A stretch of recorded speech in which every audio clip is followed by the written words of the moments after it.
Klaus Ben-Ami Hacken, and I was the El Al station manager at the time of the attack. On July 4th, 19 years ago, we were wrapping up our check-in procedure of the El Al flight to Israel.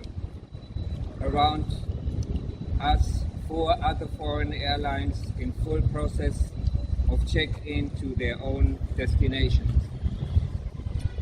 The Muslim jihadists targeted the Jewish Israeli airline and managed to kill Mr. Yaakov Aminov, Zichrono Livracha,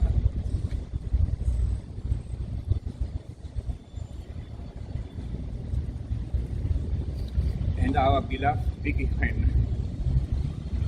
Hashem Yikom Damam.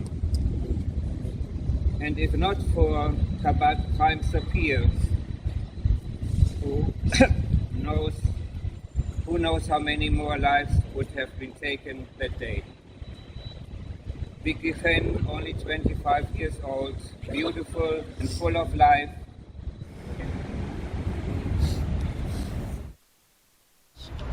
Rachel, what does it mean to have the Ben-Ami Hakel family come and join you every year? Oh, it's like Vicky, she's here.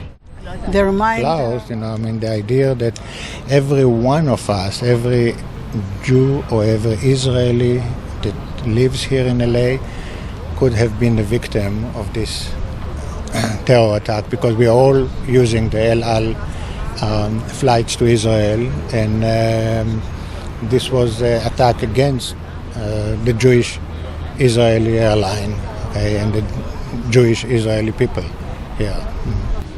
Is there a resentment upon the part of Europeans that an Israeli airline or Israelis in general are in need of greater protection from Islamist terrorism, Islamist extremism?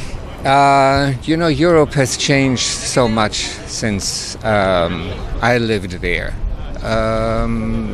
We have so many people from all over the world coming to European countries, and with them, of course, they bring also their culture, and some of them, like Britain or France, these people also want to bring their religion with it, and want even to go as far as to recognize their laws of Sharia laws and in the court system. Very disturbing indeed. And there's a large Muslim population in all major metropolitan areas of the United States, and they are demonstrating, not just physically demonstrating, but also acting out anti-Semitism. Is there an awareness on the part of the general public that there's in the way that there's a recognition of a bigotry among whites towards blacks? No, the general public is not only asleep, they are brainwashed. They are in a stupor created by the media. They do not acknowledge, they are not aware of what is going on.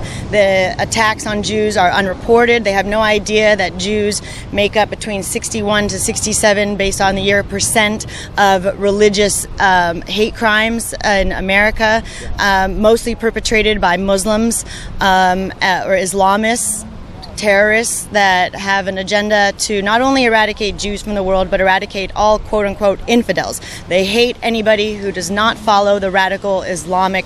It's not a radical. The fundamental principles of Islamism, that's what they want globally. They want a global caliphate, and I think that everybody's completely asleep to it. That doesn't show up to this. So, what's your name? Merav. Merav, so 19 years ago this occurred, and yet Jews are still getting attacked without the protection of this city, without the protection of even the realization of the media covering this for any reason. Go back home. This is not our home, unfortunately. It was many years ago, not today. Not anymore? Not anymore. No, unfortunately, again. When I came here, Jewish were known all over. Police protect us, city, government. Not today. Not today. Done. One last question. Your thoughts about the attacks on Jews nowadays in the streets, and the recognition that Jews need protection? There always has been people who don't like Jewish people because of what is said about Jewish people. So much is wrong of it, and it is for some maybe envy, because these are usually well-educated people throughout history. And Whites are insurrectionists and the whites are nationalists, but no one's looking at the Muslim attitudes towards Jews and Christians and Hindus, for instance. Media makes the Muslim suffering in Israel like, I don't know. I just came back from Israel. They live better than anybody else. Who does? The Muslims in Israel. They have beautiful houses. They build whatever they want. They don't need permit. They don't need anything because they're Arabs, they're Muslims, but not for us. You saying they get special treatment? Yes, of course. And the people traveling in a city, big city, major city in Israel, we cannot go there. You risk what do you your mean? life if you go to Hebron, if you go to Shechem. Oh, yeah. You're saying in the Arab areas you're not safe. You can't go there. It's too risky. Even the old city in Jerusalem, you're not safe anymore. I was there. I didn't visit not the Kotel, not the old city, and I grew up in Jerusalem. You can't. I'm not going to put my life on a risk. But it's something that the media cover one side. They don't see the other side of the Judaism, the Jewish, the Israelis, all over. When you cover one side and you hear one side of the story, that's it. It's about time that even in Israel, we have to learn to live together. What's the connection between Islamists and Marxists that have maybe hijacked the Democratic Party? Yeah, they have an alliance where they both want to achieve the same goal, which is the destruction of Judeo-Christian principles and American Western beliefs, European cultural ways.